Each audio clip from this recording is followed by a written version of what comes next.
السلام علیکم ورحمۃ اللہ وبرکاتہ۔ الحمد للہ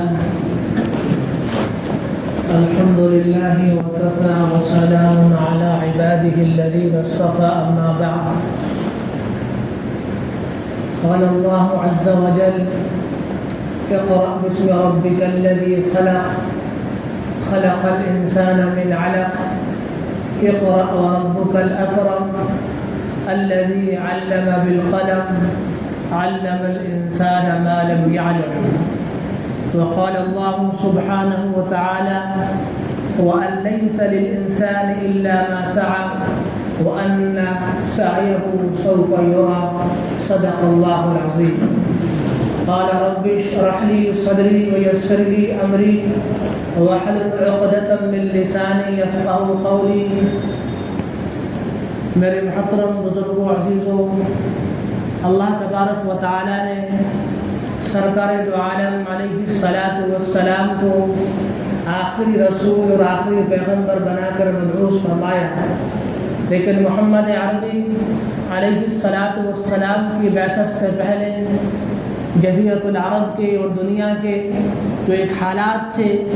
اور خاص کر جزیرۃ العرب کے کہ یہاں پر بہت زیادہ ظلم کیا جاتا تھا، لوگوں کے حقوق کو پامال کیا جاتا تھا، غلاموں کو آزادانہ فضا کے اندر سانس لینے کی اجازت نہیں دی جاتی تھی،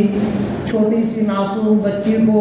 پیدا ہونے کے بعد زندہ زمین میں درگور کر دیا جاتا تھا، عورتوں کے ساتھ ان کا کوئی خاص رویہ اور حسن سلوک نہیں تھا، شراب عام تھی اور جنگ و جدال ان کے اندر پھیلا ہوئے تھے، اس طور پر کہ اگر کسی قبیلے کا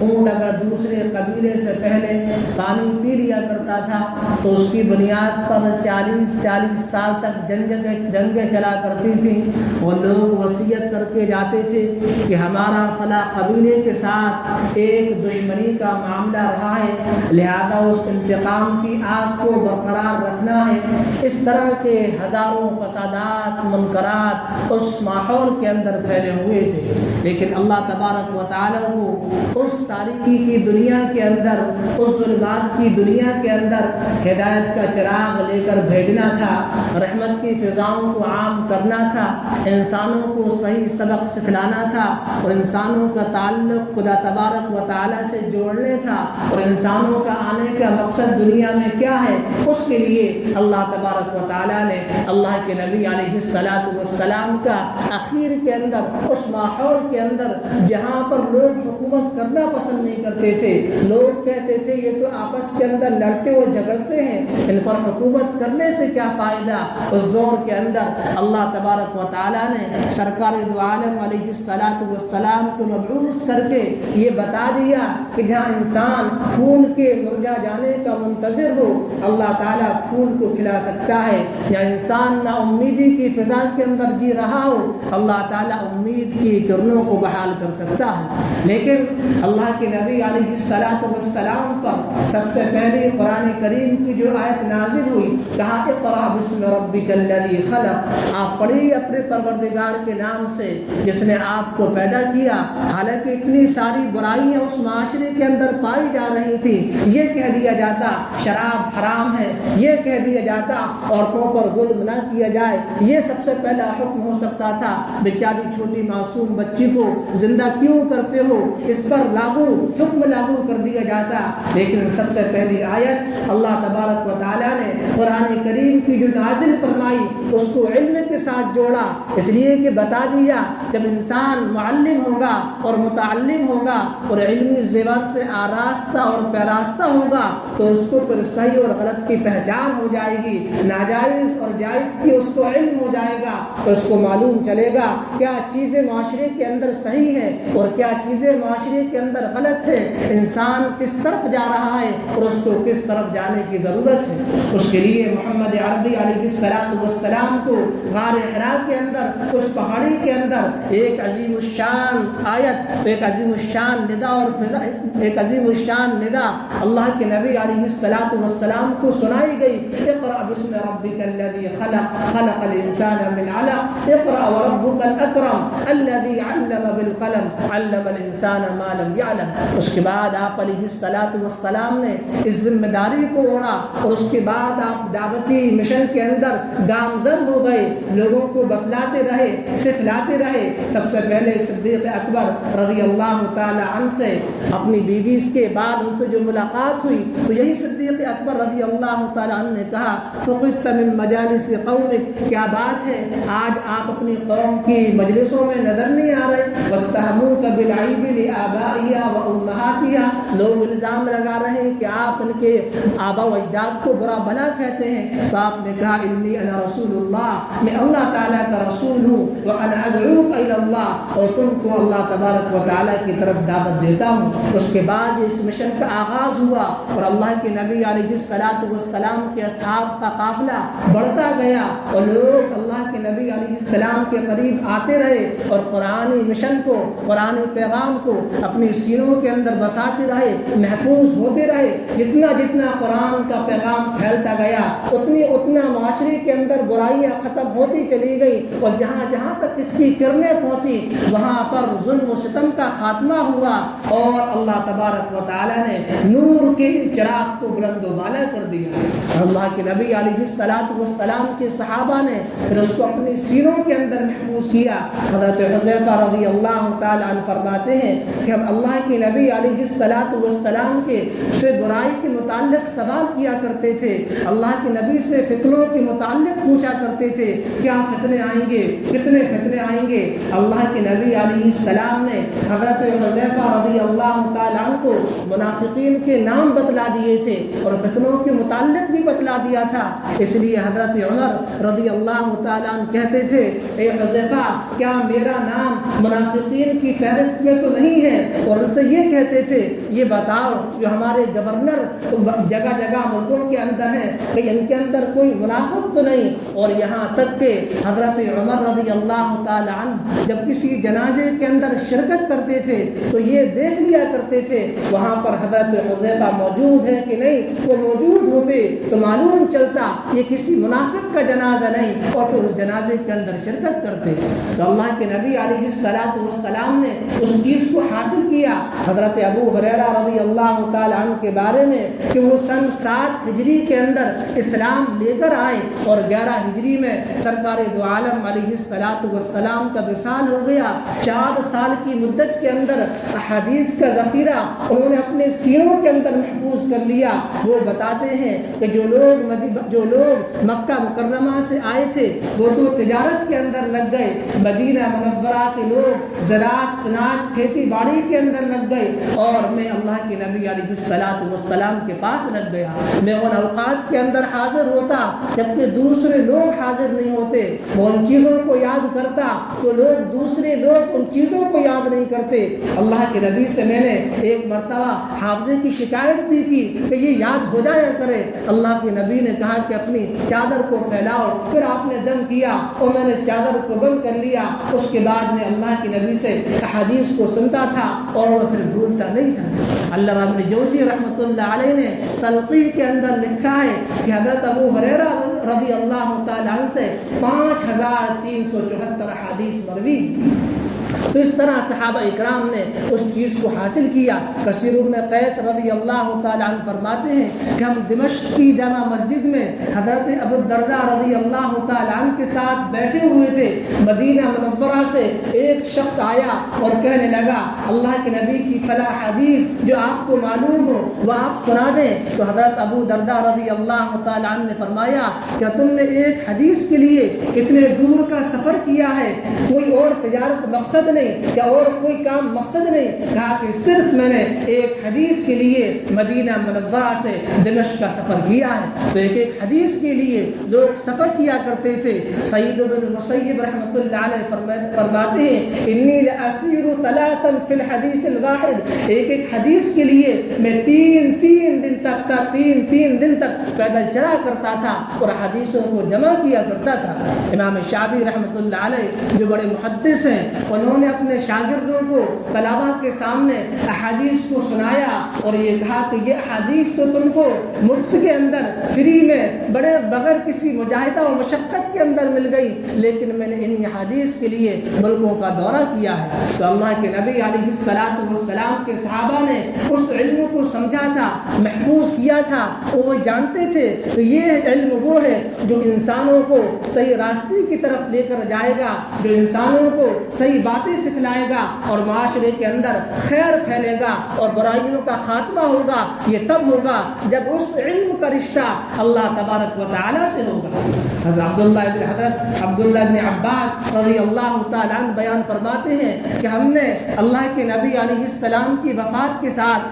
کے بعد اپنے انصاری صحابی سے کہا آؤ ہم ان صحابہ جو ابھی موجود ہیں ان سے ہم علم حاصل کر لیں، احادیث کو جمع کر لیں، احادیث کو محفوظ کر لیں۔ تو ان صحابی نے تو کوئی توجہ اس لیے نہیں دی کہ ابھی بڑے بڑے اکابر صحابہ موجود ہیں، ان کے موجود ہوتے ہوئے ہماری کیا ضرورت ہوگی۔ لیکن حضرت ابن عباس رضی اللہ تعالیٰ عنہ فرماتے ہیں میں تو ٹھان لیا، علم کے حصول کے لیے اپنے آپ کو تیار کیا، مجھے جہاں کہیں جس کے متعلق معلوم ہوتا، اگر کسی صحابی کے متعلق معلوم ہوتا ان کے پاس فلاں حدیث موجود ہے تو میں ان کے گھر پر جاتا، اور اگر وہ آرام کر رہے ہوتے تھے، دروازہ لگا ہوتا تھا تو میں اپنی چادر پر سر رکھ کر لیٹ جاتا تھا اور گرم ہواؤں کے تھپیڑے میرے چہرے کو جھلسا دیا کرتے تھے۔ لیکن اس کے بعد جب وہ دروازہ کھولتے اور کہتے کہ تم تو اللہ کے نبی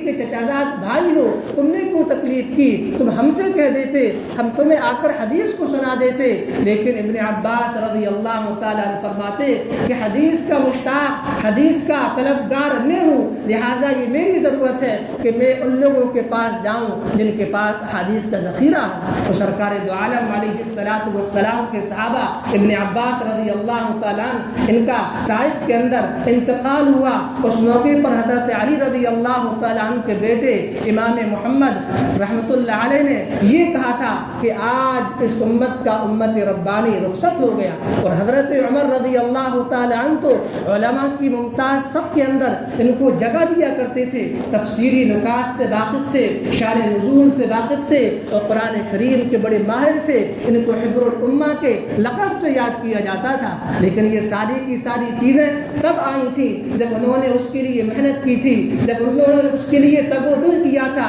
دنیا کے اندر، تاریخ کے اندر اگر ہم دیکھیں تو معلوم چلتا ہے جو لوگ محنت کرتے ہیں اس کا مقصد کالے اور گورے سے نہیں ہے، امیری اور غریبی سے نہیں ہے، یہ تو محنت و مجاہدے سے ہے۔ وَأَنَّ لِلْإِنسَانِ مَا سَعَى وَأَنَّ سَعْيَهُ سَوْفَ يُرَى، انسان کو وہی ملے گا جس کی انسان کوشش کرے گا۔ ہم یہ سوچیں فلاں انسان تو ایمان والا نہیں، وہ اپنی دکان میں بڑی محنت کرتا ہے، اپنے کاروبار میں بڑی محنت کرتا ہے، اور ہم سوچیں کہ اس کو کیوں اتنا ملتا ہے۔ یہ خدا کا دنیاوی نظام یہ ہے، انسان جس میں جتنی محنت کرے گا اللہ تبارک و تعالیٰ اس کو اتنا عطا کرے گا۔ لیزی کا ایک خاتون ہے، تاریخ کے اندر اس کا تذکرہ ملتا ہے، انتہائی بدصورت تھی، لیکن جب اس نے اپنے آپ کو علم سے جوڑا اور 3 کتابیں لکھی اور ہزاروں حسن والوں کو اس نے منہ بند کر دیے، اور اس زمانے کی موٹیویشنل اسپیکر بھی ہوا کرتی تھی، اور اس کے بعد اس کا جو ایک علمی مقام ہوا، لوگ ان کے علمی مقام سے واقف ہوئے، یہ صورت کی بنیاد پر، جبکہ اس کے اندر وہ علم موجود تھا۔ جاہز کے بارے میں بڑا تاریخ کے اندر ملتا ہے، جاہز اعتقاداً معتزلی تھا، اتنا زیادہ بدصورت تھا کہ لو يمخس الخنزير مسخا ثانيا ما كان دون الا قبح الجاهز، اگر خنزیر کو مٹا کر دوبارہ سے سے بنا دیا جائے تو کم از کم جاہز کے مقابلے میں خنزیر کی شکل و صورت اچھی ہوگی. اتنا زیادہ بدصورت تھا، لیکن جب اس نے دنیاوی اعتبار سے اپنے آپ کو علم کے اندر لگایا، علمی محنتوں کے اندر، کاوشوں کے اندر لگایا، تو پھر لوگ اس کے علم کے گرویدہ ہوئے. اتنی زیادہ بدصورت کہ ملتا ہے کہ ایک موقع پر ایک خاتون اس کے پاس آئی اور کہنے لگی آپ سے ہمیں تھوڑا سا کام ہے کہ آپ ہمارے ساتھ ذرا ایک دکان تک چلیں گے. تو آپ جاہز تیار ہو گئے، اس دکان پر پہنچ گئے اور وہ عورت اس جاہز کو اس دکان پر کھڑی کر کے چلی گئی. اور تھوڑی دیر کے بعد جاہز نے اس دکاندار سے پوچھا ہمارے لائق کیا خدمت ہے، کیا حکم ہے، آپ بتائیں کیا کام ہے. کہا کہ کچھ نہیں، یہ عورت آئی تھی اور کہہ رہی تھی کہ آپ ہمیں ایک شیطان کی تصویر بنا دے. اب میں نے تو کبھی کوئی شیطان دیکھا نہیں تھا، اس نے تمہیں لا کر کھڑا کر دیا تاکہ میں تمہیں دیکھ کر ایک شیطان کی تصویر بنا دوں. تو یہ معلوم چلا کہ تھا کچھ نہیں، یہ ظاہراً کچھ نہیں تھا، لیکن علمی وراثت سے، لیکن علم سے مالا مال تھا. تو دنیاوی اعتبار سے اللہ تبارک و تعالیٰ نے اس کو ترقی دی، اس لیے کہ جو انسان جس اعتبار سے محنت کرے گا، تگ و دو کرے گا، اس کو وہ چیز دی جائے گی. اس لیے آج ہمارے معاشرے کی ضرورت ہے کہ ہم اپنی اولاد کو، اپنی بچوں کو اللہ کے نبی علیہ الصلاۃ والسلام کے علم سے واقف کرائیں، عصری علوم کے اندر مہارت کو پیدا کرنے کی فکر کریں، ان کے حوصلوں کو بلند کریں، ان کو ترغیب دلائیں، ان کو بتائیں کہ تم سب کچھ کر سکتے ہو، تمہارے پاس ٹیلنٹ ہے، تم جینیس ہو، تمہارے پاس اچھا ذہن ہے، تم محنت کرو گے تو ترقیوں کی بلندیوں پر پہنچے گے. جب ہوگا جب کہ ہمارے والدین بچوں کی ایسی تربیت کریں اور ایسی ترغیب دلائیں. مسٹر تھامسن ایلگا ایڈیڈس کے بارے میں آتا ہے کہ جب اس کا اسکول کے اندر شروع میں جب وہ ایڈمیشن ہوا تو اسکول کے اندر پڑھ رہا تھا تو اس کی ٹیچر نے ایک لیٹر اس کو دیا اور کہا کہ جا کر اپنی والدہ اپنے گھر کے اندر یہ دے دینا. جب اس کی ماں نے اس لیٹر کو پڑھا تو اس کے اندر تو یہ لکھا ہوا تھا کہ تمہارا بچہ انتہائی کن ذہن ہے، اس کا بالکل بھی ذہن نہیں ہے، وہ پڑھائی کے لائق نہیں ہے. ہمارے اسکول کی اعلیٰ کوالیفیکیشن اتنی زیادہ اہم ہے، اتنی زیادہ اعلیٰ ہے کہ وہ ہمارے اسکول کے پڑھنے کے لائق نہیں ہے. آپ اس کو کسی دوسری اسکول کے اندر شفٹ کرا دیں. لیکن اس ماں نے جب اس خط کو پڑھا تو اس کے خط کے مضمون کو بدل دیا اور اس طرح پڑھا کہ اس خط کے اندر تو یہ لکھا ہے کہ تم تو بڑے جینیس ہو، تم تو بڑے ٹیلنٹڈ ہو، تم تو بڑے ہوشیار ہو، اچھا پڑھنا لکھنا جانتے ہو، تمہارے اندر تو بڑا حوصلہ ہے. اس طرح تعریفی کلمات کہے تو اس کے اندر بھی ایک جذبہ پیدا ہوا، ایک امنگیں پیدا ہوئی، حوصلہ پیدا ہوا. وہ پڑھتے پڑھتے پڑھتے اتنا بڑا بنا کہ دنیا نے اس کو مسٹر تھامسن کے سلام سے جانا. اور ایک مرتبہ جب وہ اپنے گھر کے اندر کچھ کاغذ کو تلاش کر رہا تھا، خطوط کو تلاش کر رہا تھا، تو اس کے تلاش کے دوران جب اس کو اسکول کا خط اور لیٹر دیکھا تو وہ پہچان گیا کہ یہ فلاں اسکول تھا جس کے اندر میں پڑھتا تھا. جب اس نے خط کو کھول کر دیکھا تو اس کے اندر تو لکھا کچھ اور تھا، لیکن اس کی ماں نے تو کچھ اور کہا تھا. تو اس نے کہا تھا کہ میرے اس باکمال ہونے کے اندر میری ماں کا کردار ہے. تو اس لیے اگر ہم اپنے بچوں کو اس طرح ترغیب دلائیں گے، ان کے حوصلوں کو بلند کریں گے اور یہ بتائیں گے کہ ہم کیا کر سکتے ہیں، اس کے لیے وہ ترقیوں کی منازل پر گامزن ہو سکتے ہیں. لیکن اس کے لیے ضروری ہے کہ سب سے پہلے ہم ان کو عقیدے کے اعتبار سے مضبوط کر دیں، قرآن کا ان کو علم دیں، احادیث کو ان کو علم دیں اور علم سے ان کو ایسا مالا مال کر دیں کہ وہ دنیا کے کسی کونے کے اندر پہنچے اور کسی جگہ پر بھی اپنی خدمات کو انجام دیں تو وہ ایمان کے اعتبار سے ثابت قدم ہو، ان کا ایمان پہاڑ جیسا مضبوط ہو، کوئی ان کے ایمان کو خرید نہ سکے، ارتداد کی ہوائیں نہیں چلے. آج جو ارتداد کی ہوائیں ہمارے ملک کے اندر ہم دیکھ رہے ہیں کہ فلاں جگہ ارتداد ہے، تو اتنی بچیاں جو ہے کہ مسلمان سے غیر مسلم ہو گئی، تو اس کی وجہ یہ ہے کہ ہم نے ان کو وہ تربیت نہیں دی، ہم نے ان کو اس علم سے آراستہ نہیں کیا، ہم نے ان کو دوسرے علم سے جوڑنے کی تو کوشش کی، لیکن وہ علم جو ان کی دنیا بناتا، وہ علم جو ان کو جنت کے راستے کی طرف لے کر جاتا، اس علم سے جب ہم نے رشتہ کاٹا تو ان کا ایمان مضبوط ہونے کے بجائے کمزور ہوا اور باطل طاقتیں اپنی محنت و جد و جہد کرتی رہیں، جس کی بنیاد پر ان کے ذہنوں کو مسموم کیا گیا اور زہر آلود فضائیں کے اندر ان کو ایسا رکھا گیا کہ اسلام کے مخالف ان کے ذہن کے اندر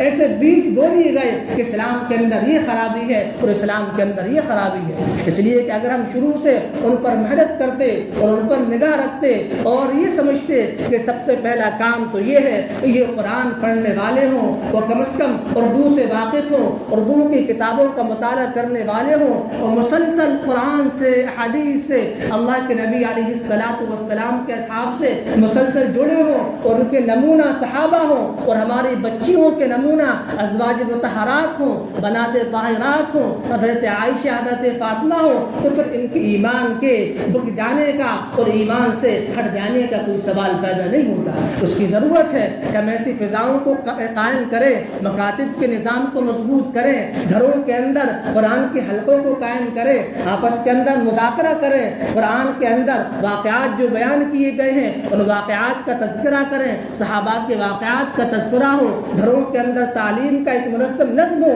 تاکہ ہم اپنے بچے اور بچی کے ذہن سے بھی واقف ہو سکے۔ کہیں ایسا تو نہیں کہ کسی دوسرے رخ کی طرف جا رہا ہو اور ہماری ان سے ملاقات نہ ہو اور دھیرے دھیرے ہمارا بچہ یا ہماری بچی ہمارے ہاتھ سے نکل جائے اور وہ جنت کے اندر جانے کے بجائے جہنم کے راستے پر گامزن ہو جائے۔ اس کے لیے ہمیں اس فضا کو، اس ندا کو لبیک کہنا پڑے گا۔ اقرأ باسم ربک الذی خلق، خلق الانسان من علق، اقرأ وربک الاکرم الذی علم بالقلم، علم الانسان ما لم يعلم۔ پڑھیے اپنے پروردگار کے نام سے جس نے آپ کو پیدا کیا۔ جب انسان کو یہ معلوم چلے گا میرا پیدا کرنے والی ذات اللہ کی ہے، وہ ہمارا خالق ہے، وہ ہمارا مالک ہے، ہمارا اس علم کا رشتہ اس سے جوڑا جائے گا، تب جا کر وہ اپنے کام کے اندر بھی مخلص ہوگا اور اپنے ایمان کی حفاظت کرنے والا بھی ہوگا۔ اس لیے کہ آج کے اس فرقتن دور کے اندر دجالی فضائیں عام ہیں اور باطل طاقتیں، فرقہ پرست عناصر اپنی محنت کے اندر لگے ہوئے ہیں، لیکن ان کے مقابلے کے اندر ہمارے پاس کوئی ایسا ہتھیار نہیں۔ وہ اگر ہتھیار ہے تو دینی تعلیم کا ہتھیار ہے جس سے ہم ان کا مقابلہ بھی کر سکتے ہیں۔ اپنے آپ کو دینی تعلیم سے مضبوط کرتے ہوئے دنیاوی میدان کے اندر قدم رکھے کہ ہمارے بچے بڑی بڑی پوسٹوں پر پہنچے، IAS ہو، IPS بنے، ڈاکٹر ہوں، انجینئر ہوں، وکلا ہوں اور دوسری بڑی بڑی پوسٹوں پر رہیں، لیکن اپنے ایمان اور عقیدے کے ساتھ محفوظ رہیں، تو یہ ان کے لیے کوئی مشکل کام نہیں ہے۔ اس کے لیے ہمیں محنت کرنے پڑے گی۔ نپولین کا ایک قول ہے the word of impossible it is not in my dictionary, یعنی ناممکن کا لفظ تو میری ڈکشنری کے اندر نہیں ہے، میں تو جس کام کے متعلق ٹھان لیتا ہوں اور جس کے متعلق میں ارادہ کر لیتا ہوں اس کام کو کرتے رہتا ہوں۔ تو انسان جب یہ سمجھ لے کہ ہمارے لیے تو راستے آسان ہیں تو اس کے لیے خود راستے ہموار ہوں گے اور وہ آگے چلتا چلے جائے گا۔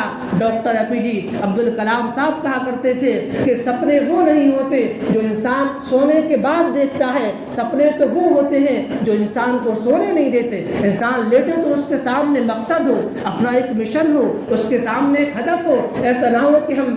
ہو جائیں اور ہم اپنے دھیرے دھیرے اسکول کی طرف آگے بڑھیں لیکن ہمارے پاس کوئی مقصد نہ ہو۔ اس طرح تعلیم کو چھوڑ کر ہم کوئی چھوٹے موٹے کام کے اندر لگ جائے اور ہم اس کی فکر نہ کریں کہ ہم بھی تعلیمی زیور سے آراستہ ہوں، تو اس کے لیے ہمیں محنت کرنا ہوگی، اپنے آپ کو کھپانا ہوگا، اپنے آپ کو مجاہدہ کرنا ہوگا۔ زمانہ ہم سے ہے، ہم زمانے سے نہیں۔ اگر ہم زمانے کے رخ کو بدلنا چاہیں تو ہم اس کو بدل سکتے ہیں۔ مولانا علی میاں صاحب رحمۃ اللہ علیہ فرمایا کرتے تھے کہ اب یہ اقوام تاریخ سے نہیں چلے گی کہ تاریخ کے اندر ہمارے بڑوں نے، ہمارے اکابر نے، ہمارے علماء نے یہ کام کیا، فلاں کام کیا، بس ہم آ کر اس تاریخ کو بیان کر دیں، چند مجموعوں کے اندر اس کو بیان کر دیا جائے، بلکہ اب چلے گا تحریک کے ساتھ، حرکت کے ساتھ۔ جتنے زیادہ ہم ایکٹیو ہوں گے، اپنے آپ کو جس کام کے اندر لگائیں گے، حرکت کے ساتھ یہ کام چلے گا۔ ڈاکٹر APJ عبد الکلام صاحب یہ کہا کرتے تھے اگر تم سورج کی طرح چمکنا چاہتے ہو تو پہلے سورج کی طرح جلنا بھی پڑے گا۔ آپ سوچیں کہ ہم اچھے بڑے بن جائیں اور اس کے لیے آپ محنت نہ کریں، مجاہدہ نہ کریں، اپنے آپ کو جلائیں نہیں اور رات کو آپ آہوزاری نہ کریں، رات کو محنت نہ کریں اور دن کے اندر آپ محنت نہ کریں۔ اس طرح یوں اپنی زندگی کا اختتام کر دیں، کوئی مقصد نہ ہو، کوئی مشن نہ ہو، تو پھر ہم دنیا کے سامنے کوئی کام انجام نہیں دے سکتے۔ جن لوگوں کے سر کتابوں کے نیچے کتابوں پر جھکے رہتے ہیں وہی قوم آگے چل کر پھر لوگوں کے سامنے سر کو اٹھانے کا ہنر جینا جانتی ہے۔ پھر وہ سر اٹھا کر چلتی ہے. جنہوں نے کتابوں کو نہیں دیکھا اور ان کا سر پھر کیا ہوگا؟ ہر جگہ جھکا ہوا رہے گا. اللہ تبارک و تعالی مجھے بھی اور آپ سب کو عمل کی توفیق عطا فرمائے. وما علینا الا البلاغ. سنت ادا کریں.